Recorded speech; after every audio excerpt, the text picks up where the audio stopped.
Welcome to the Evolved Caveman, where men learn to be successful and happy with your host, Dr. John Schinnerer, as he shares the most impactful ideas and practices for you to get the most from your relationships, your work, and from your life. Now here's Dr. John. Hi, this is Dr. John Schinnerer, and welcome to the latest episode of the Evolved Caveman. I'm really excited to have with me today John Sean Doyle, author of Mud and Dreams. And Sean is a poet and lawyer, and he taught psychology at North Carolina State University for close to a decade. Sean's worked on matters of happiness, meaning, and resilience with a wide range of individuals and groups, including Army drill sergeants, federal appellate judges, Buddhist monks, and foreign governments. Called The Poetic Voice of Positive Psychology, Sean's essays and stories are invitations to inject more hope, affection, and meaning into the world. They are about recovering a reverence for being and creating a culture of kindness. His book, Mud and Dreams, is a call to embrace everything that is hard and beautiful about the world so that we may fall even deeper in love with life. Sean studied philosophy at Rutgers, got his JD from Loyola University, New Orleans, and his Master's of Applied Positive Psychology from the University of Pennsylvania. He is a husband and father of 3 and lives in North Carolina. Sean, thanks so much for being here. Welcome. Oh, thanks so much for having me. I'm excited to be on. So please tell me, how did you come to do philosophy, law, and then positive psychology? Sure. Yeah, I was a philosophy and psychology major undergrad at Rutgers and had originally planned on going into graduate school in either philosophy or psychology. Had applied to graduate programs in philosophy, been accepted, and took a year off in between. And during that year, I worked in a shelter with neglected and abused kids, and really saw a big legal need. And so there was as I considered what I wanted to do, law was certainly more marketable than a graduate degree in philosophy. You could do good stuff to help people and used a lot of the same skills. So I went into law, did that for about 15 years, but still had these other interests. And about that time, I was talking with a friend of mine who teaches social psychology at James Madison University, and was saying the things I liked about psychology, the things that I wasn't as interested in. And he said, it sounds like you'd like positive psychology, which didn't exist when I was an undergrad. Mm-hmm. And that was the MAP program at Penn. They were in their first year at that point. And so I looked into it, and I was very interested in the focus of positive psychology. And so I went back, got my master's at that point. So did you practice law? Yeah, so I still have my day job as a lawyer, but have done a lot with the positive psychology on the side. I taught at NC State for about 10 years, worked with lots of different groups, but yeah, I'm still a practicing lawyer as well. What kind of law do you do right now? Right now, I am general counsel for an internet company, and we're a nonprofit, so we serve. Our goal is to get broadband access in rural areas, get it to the schools, to the libraries in North Carolina. And so how do you find positive psychology has influenced you as a lawyer? Yeah, so a couple different ways. So in terms of the profession itself, lawyers tend to have the highest levels of job dissatisfaction, the highest levels of depression. And pessimism. So I do a lot of work with lawyers around coaching and well-being types of issues. But then it's also informed the way that I approach the practice of law. A lot of times you're dealing with issues that are uncomfortable that people don't want to raise, and it can get pretty contentious. And really, I find that in most circumstances, it pays to inject more humanity into the situation. So even as I'm negotiating agreements, and when it will be about difficult topics, you can be hard on the issues, but still be gentle on the other person. And so it's informed the way that I practice as well. And so what has positive psychology meant to you personally? It's meant Positive psychology has confirmed a lot of things for me. I always had this gut sense of, the character matters and the goodness matters and the role of kindness and things along those lines, which I think, really, especially in law, but I think in a lot of domains, isn't always taken as seriously. And then to discover that here's an academic discipline where serious researchers are looking into it, looking at the benefits and the outcomes, and that gave a lot of credibility and validation to the sense that I had all along. Yeah, it always interests me. Like, I'm talking to, whether it's, teenagers or executives, and they are to some degree miserable or struggling. It always seems to come back to really simple truths about sensory pleasures, about meaning, about gratitude, about self-compassion and compassion. And it's funny, it seems like a lot of this stuff in positive psychology are truths that we used to know when we were children, but then lose as we become adults. Yeah, no, I think that's right. One of the studies that I find interesting is that when they look at the various character strengths and their correlation with life satisfaction, one of the ones that has the strongest correlation is zest. Mm-hmm. And yet our children are so much higher in zest than adults are, that somewhere along the line we let that go. Yeah, it's funny. I've got a lot of like high-powered executives or businessmen as clients, and they've got usually young children. And I'll say, okay, what I want you to do is go have your child be your teacher and sit on the floor and play with them Legos or whatever it is, and let them teach you how to be in the present moment again, because you've forgotten. Yeah. And that's a big piece too, that our minds just get going in the negative past or negative future and run away with us. And it's so easy to do. I mean, there's so much in our society that pushes us towards, you can have everything that you want to have, you can be what you want to be as long as you work hard enough. And we get all sorts of encouragement from our loved ones and positive strokes to push and drive and excel for more and more. And, a lot of times we're walking away from the stuff that really can enhance the quality and the texture of our lives. When I think in particular, in that area of masculinity for us as men, I think that a lot of this stuff that is linked to happiness, we're steered away from in the way that we're socialized. For instance, excitement and enthusiasm come to mind. Yeah. Like, we're not allowed, at a certain point, I think we're socialized not to feel things like excitement and enthusiasm because they're quote unquote feminine. And then it cuts us off from this nice route or nice avenue towards greater happiness. Yeah, I've thought, as you reached out to me about this topic, I've been thinking more and more about kind of the notion of positive masculinity. And what's occurred to me is that I think often the model of masculinity that people have in their heads is very restrictive. That there's a lot of good, powerful, strong things there that can enhance our personal lives, can enhance our relationships, can minimize problems in the society if they're used right and if they're brought in properly. And but instead we get this. There's certain emotions that we're not allowed to express, and there's other emotions that we're expected to express, even if it's not what would be most beneficial to our well-being. So what would you put into a framework of positive masculinity? What traits? It would be, and I know that there's some growing research around this where people are trying to sort out what, looking at both what traits are positive and what would be more associated with men and with women. I don't have a deep understanding of where the research is in that area. Sure, but just off the top of your head, sure. Of your own experience. Yeah, no, I think a lot of it comes down to how you use the traits. So things along,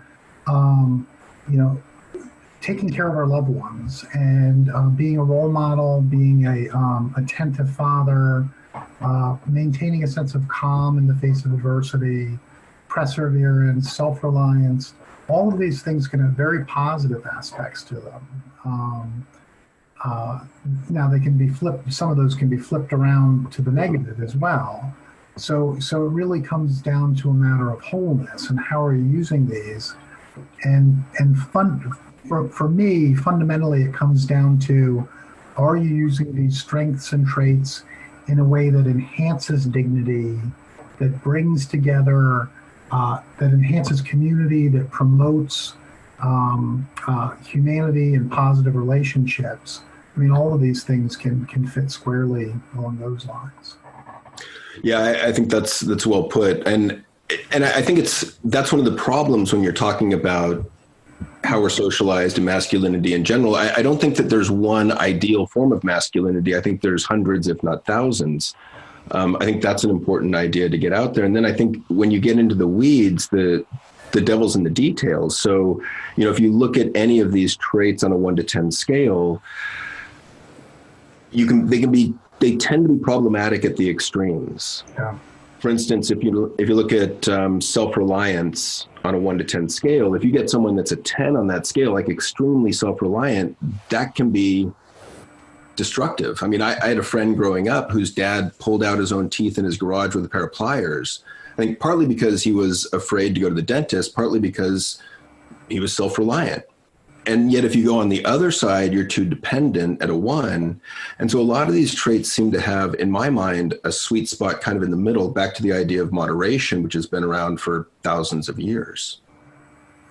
Yeah. And I think what happens, I mean, some of these masculinity, some of the things along those lines are such a charged word now. So many people have different assumptions about what that means, and will immediately read those assumptions into what somebody's saying.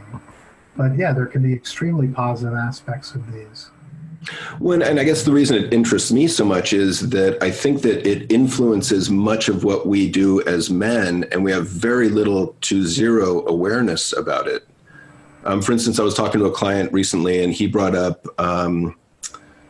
he was talking about competitiveness, and that was what it looked like to me. Like he was getting in arguments with his wife, and he'd been a D1 athlete back in college, and now he was, early 30s.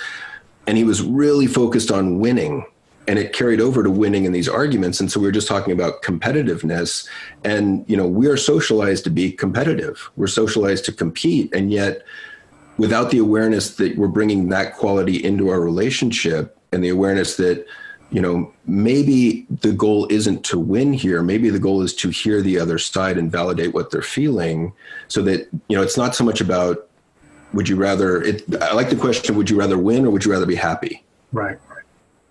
Would you rather be right or would you rather be happy? Right. And so I think part of it for us men is learning the ability to shift gears depending on the context. Yeah. For you, for being aggressive might be a good thing if you're negotiating for your business, and yet you want to be able to soften that a great deal when you come home to be with your wife and kids. Yeah, the strategies and tools that we use don't work in every circumstance, and so it really is figuring out when they are the most effective and the most helpful. With the legal end of it, at one point there was a law professor who had told a story about how they had a barbecue. They invited the law students and their significant others over. And one of one of his law students came to him and said, "Hey, this has been wonderful, your class. Now I'm able to win the arguments with my wife."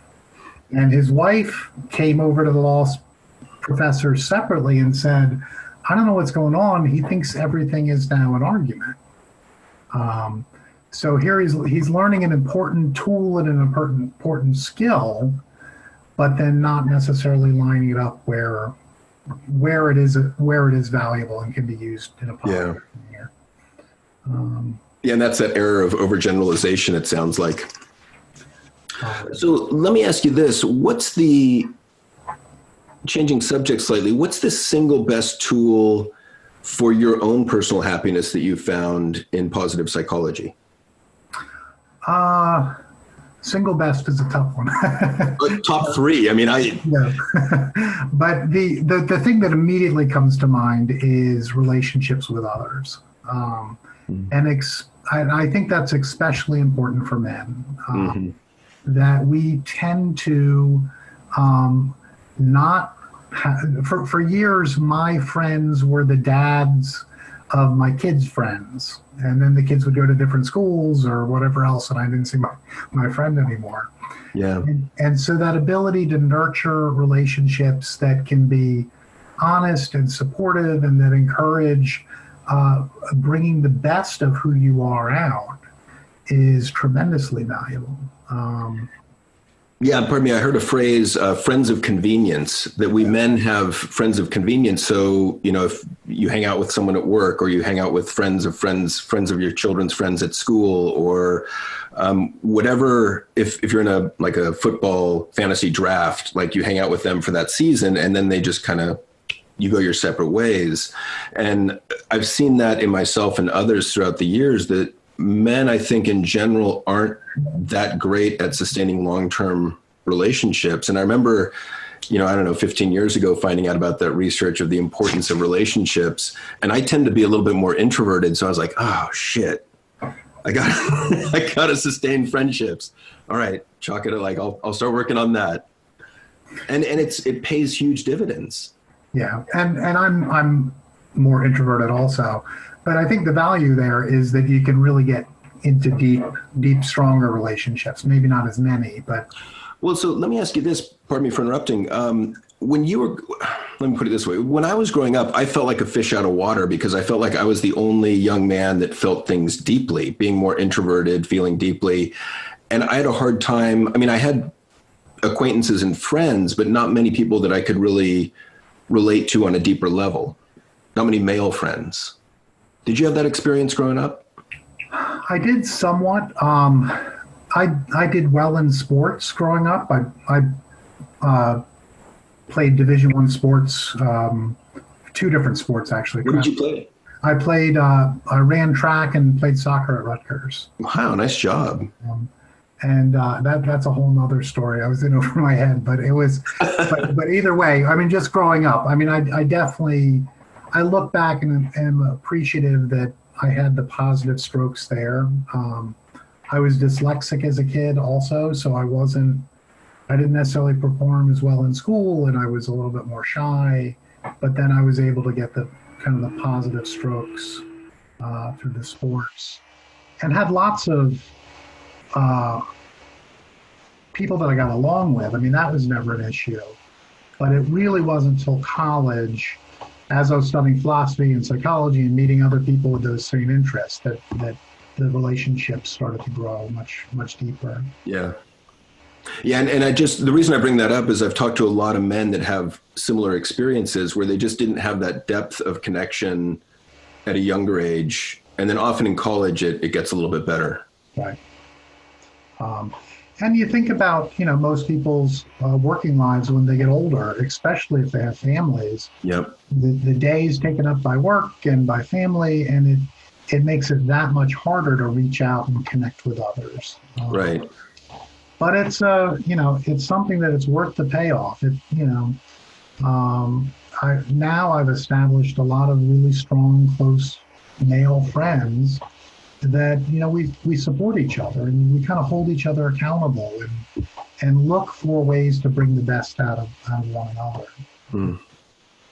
So sorry, I think we got sidetracked. So you mentioned one of the tools was relationships. Any other tools that you wanted to get back to? Some easy ones. Exercise is just huge. For well-being. For whatever benefits it has for burning calories and things that I think the research is, it's better from the neck up even. Right.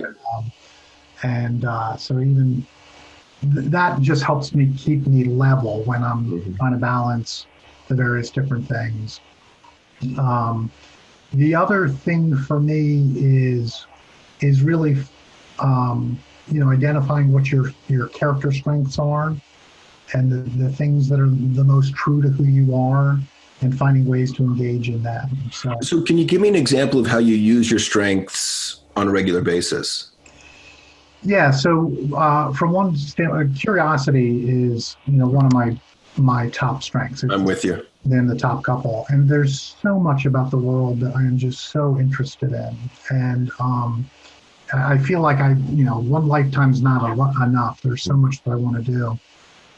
And I found that at one point a law firm had brought me in to work on some things with their lawyers around well-being issues. And it was a couple-day seminar. And I was, being more introverted, I was physically absolutely exhausted afterwards. And I knew that that's what I usually go through, and thought, okay, well, I just have to ride this out a little bit.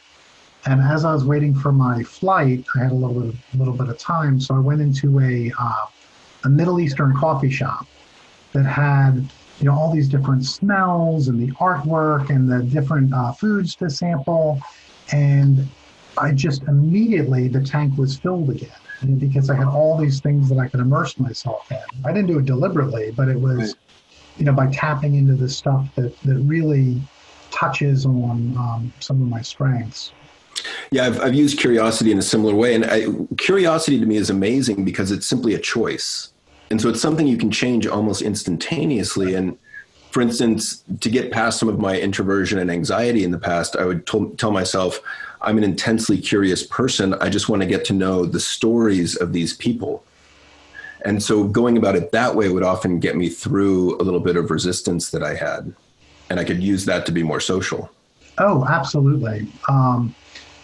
Yeah, and I think they see that a lot with introverts, that if you are looking out for the interest of someone else, or if you're tapping into the curiosity about the person, or whatever your strength is there, that it cuts right through any hesitancies you might have had.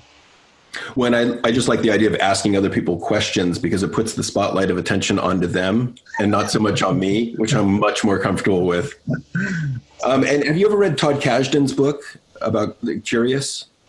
I have not. I've read several of his papers, but I haven't read that. Yeah, book. He's great. He does great research. I'm continually impressed by him. Oh yeah, no. I've read a lot of his individual papers. So let me switch subjects and just I just want to put your book up. Okay, great. So I've been reading this, and your prose is beautiful. Oh, thank you. And I like the structure of the book in that it's got essays in the front and then almost exercises in the back connected with each essay. Right. So let me just, if I can read something really quickly. Do you mind? Sure. No. Absolutely. So this is from The Great White, and I'm going to kind of skim through this a little bit, but it says, so your wife and daughters are at the beach, and it says, my youngest looked over the rail, bursting with joy, shouted, how cool, a shark. Her excitement was absolute and unrestrained. My older daughter turned and glanced to where the creature was swimming below. Oh, a shark, she said. It was a statement of fact, no judgment, nothing extra, just neutral and true. My wife, hearing what the girls had said, looked to the surf and immediately began to scream, a shark, everyone out of the water. There was just one shark, but three distinct, credible reactions, each one appropriate. We've heard it so often it has become cliche. Our thoughts about things really are different than the things themselves. And I love that illustration. I think it's critical, just in terms of reminding ourselves that so much of how we see the world is our interpretation. Yeah. What were your thoughts when you were writing that? No, it was when they relayed the story to me, I just immediately saw, there's one stimulus there. It's the same stimulus. And everybody's response really matched their personalities in a lot of ways. And a funny thing about that story, too, is in the first draft of it, I don't think I had the line about each response being appropriate. And my wife read it and said, you're making me sound like, they're not here. And I said, no, that's not it at all. I mean, that was an extremely appropriate response. Yeah. Which is kind of the point of the whole article, is that there's multiple credible interpretations of the stuff that goes on around us every day. We're not talking fake news or whatever else. There are multiple credible interpretations. And if, sometimes we get caught up because we always see the shark as a threat, or we never recognize the shark as a threat. So to the extent that we can, as we're encountering whatever the things are in our lives, say, okay, is this response to it accurate and credible? And is it something that's enhancing my well-being? Is there something else that I can do with this data that I have in front of me? Yeah, kind of back to the idea of shifting gears, having that ability to shift and pick the interpretation that serves you the best. Right. So there was a couple other. Oh, I like this. This is in the back part in one of the exercises, but you talk about flourishing, described as that experience of being wholly alive and intimately engaged in life and being able to fully participate in all aspects of being human. That would require us to open ourselves to everything, to allow ourselves to be vulnerable, to risk heartache, disappointment, and pain. That part spoke to me partly because I see a lot of us, we get hurt by life. I mean, life isn't fair. Life is tragic. Life is going to disappoint us. People are going to disappoint us. And I see people that get usually pretty badly hurt, and then they just close up and they never run the risk of being vulnerable or open or attempting to love again. What was your thoughts on writing that one? That's really one of the main messages throughout the whole book is, life is hard. There's going to be all sorts of stuff that some things we have control over, a lot that we don't.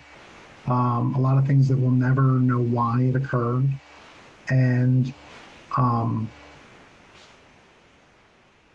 really part of embracing life, part of squeezing everything of value and meaning and sense of happiness out of life is reconciling ourselves with that fact that there's so much that we don't control. And, of course, with that, it doesn't mean that we have to like what happened or, excuse it any sort of way, but, recognize that that's part of the story. And, when hardships happen, if I look at stuff in my past, that's part of who I am. That informs the whole person and informs the narrative. And while you might not like the individual piece, you can still embrace it and say, what, here's the facts that I have to deal with. What am I going to do with that to enhance life as much as I can? Yeah, along those lines, I really like the idea of it could be a good experience, it could be a bad experience, but it's still a good story. Yeah. So give it a little bit of time, and either way, it can be a good story to share with others. If it's a good story, that's pretty easy. If it's, kind of a more challenging story, it might be something that you can use to teach other people or gain more empathy to figure out what other people are feeling. I remember I went... after my divorce, I went out with some male friends. One was an old friend of mine. One was a new friend. And we went to see a cover band in Mill Valley. And the new friend drove. And I didn't know him that well. But we went. It was a pretty small place. There was like 200 people. And it was a Doors cover band, which was pretty awesome.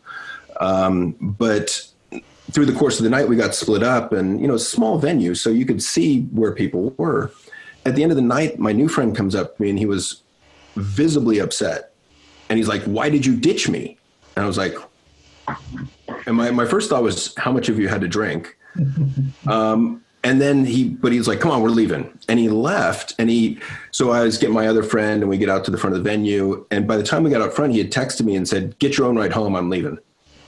We were like an hour and 15 minutes away from home.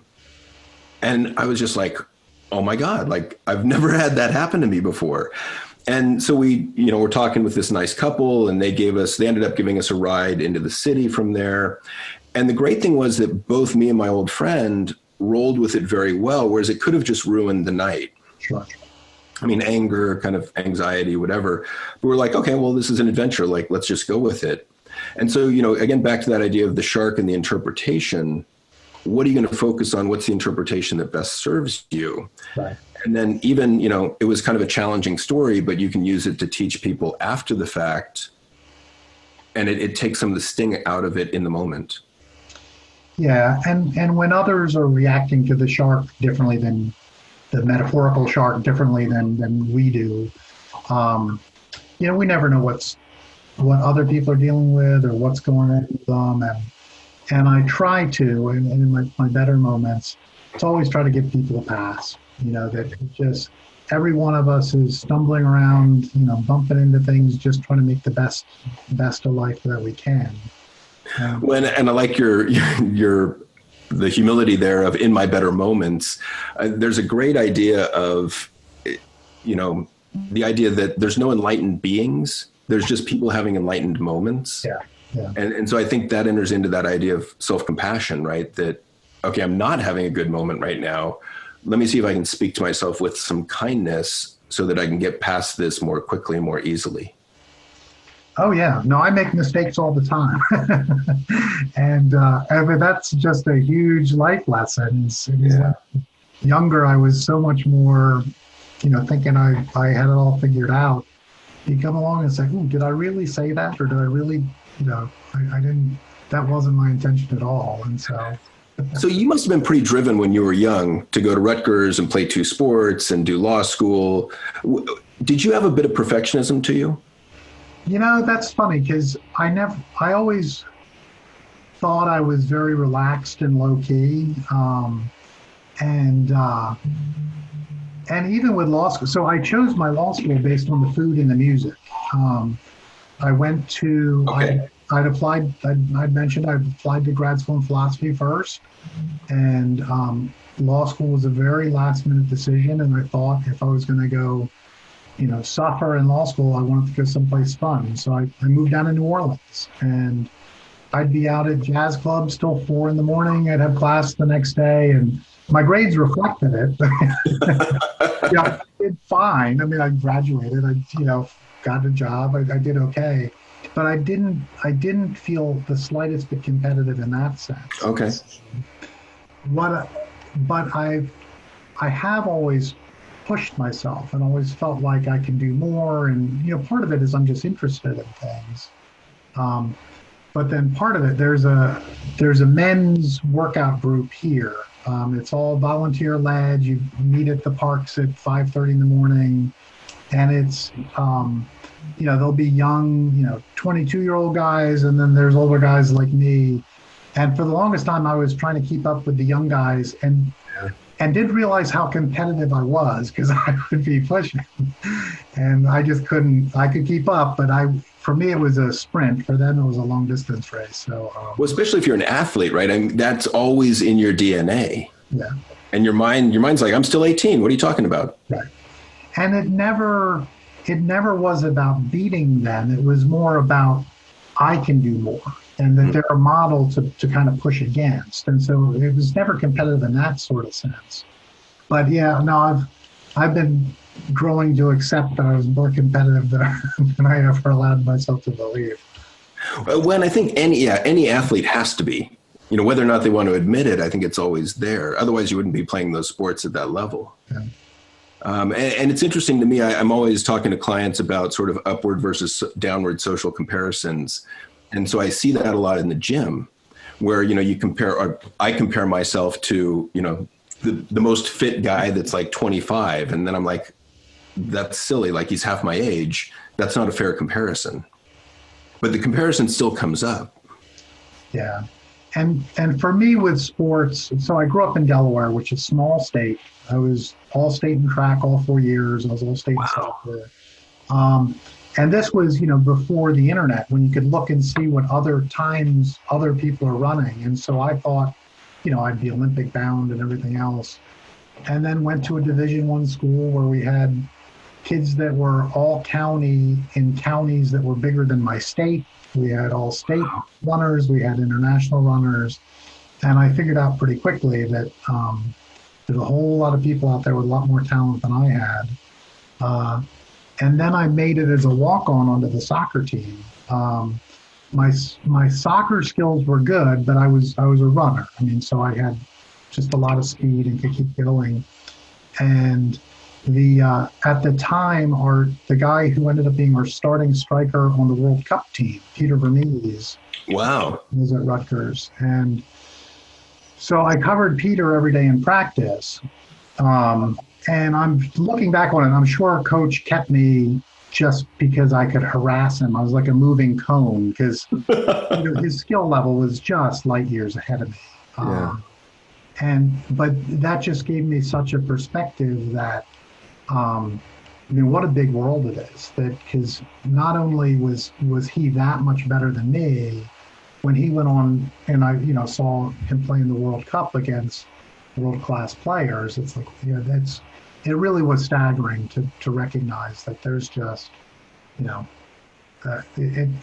helps you with the humility pretty quickly. Yeah.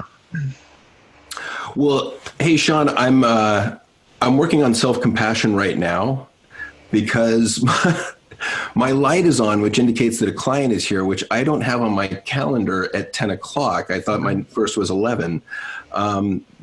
And so I need to go check on that. So I apologize. I've got to wrap up a little bit early. Sure. Are there any closing thoughts that you would like to share? Anything that I might have asked that didn't? Just one final thing that I was thinking about, and in terms of positive masculinity and the roles that men play. I mean, I think it's really important for us to model and encourage the types of behaviors and things that we want to see. At one point, I was a lawyer in the Army. I was a defense attorney in the Army, and there was a case that I had that there was one soldier that really did some pretty bad things. It wasn't my client. My client was a junior officer who witnessed it and who did not say anything. He didn't do anything. He didn't stand up. He wasn't the ranking officer in the room. Nobody else did anything. But what really struck me was just a tremendous lesson is not only was the bad actor punished, but every officer who failed to stand up.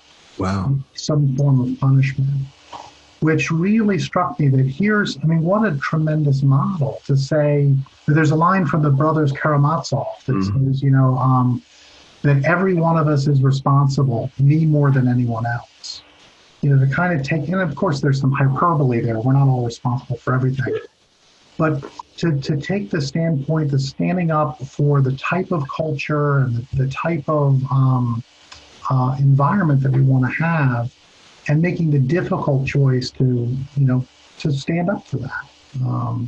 So that was just a great lesson of really positive masculinity in the way that the Army approached that situation. Yeah, and some beautiful parting words. And so before we wrap up, so again, the book is Mud and Dreams, excellent book. And would you share with us your social links or website, anything that you want to share? And we'll put it also in the show notes. Sure. So probably the easiest way to find me is my website, which is John Sean, Sean Doyle.com. Okay.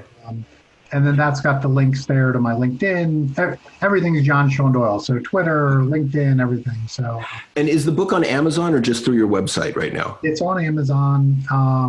And if people go to their local bookstore and ask for it, the bookstores can order it as well. It's printed by someone else as well. So. Great. Well, we'll keep up the excellent work. I really enjoyed the writing in this. I really enjoyed the lessons. And thank you so much for taking the time to chat this morning. No, I really enjoyed it. Thank you, John. I appreciate it. All right. Have a good afternoon. All right. Thanks. Thank you for listening to the Evolved Caveman podcast. If you like what you've heard, support us by subscribing, leaving reviews, and sharing the podcast with friends and colleagues. For the latest, most powerful tools to connect with like-minded men, join the Facebook group at The Evolved Caveman. Follow Dr. John on Instagram at The Evolved Caveman, all one word, or join the email list by visiting guidetoself.com.